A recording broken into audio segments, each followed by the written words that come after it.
Hello students, இன்றைக்கி நம்ம diabetes மெலிட்டஸை simple and ஈஸியாக பார்க்கலாம்.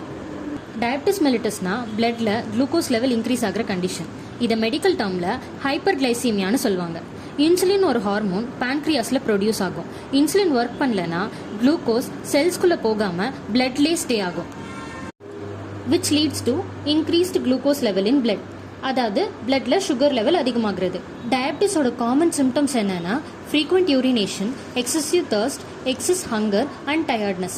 இதை மெடிக்கலி எப்படி சொல்லுவாங்க அப்படின்னா, frequent urination is polyuria, excessive thirst is polydipsia, excessive hunger is polyphagia, tiredness is fatigue. இந்த பிளட் சுகர் லெவலை கண்ட்ரோல் பண்ணாமல் இருந்தால் ஐ டேமேஜ், கிட்னி டேமேஜ், நர்வ் டேமேஜ்னு கண்டிப்பாக காம்ப்ளிகேஷன்ஸ் வரும். ஐ டேமேஜை மெடிக்கலி டயபெட்டிக் ரெட்டினோபதின்னு சொல்லுவாங்க. Kidney damages diabetic nephropathy, nerve damages neuropathy. இந்த மாதிரி டயபிட்டிஸோட டைப்ஸை சிம்பிளாகவும் medical டேர்ம்ஸோடு தெரிஞ்சுக்கணுன்னா ஃபாலோ பண்ணுங்கள்.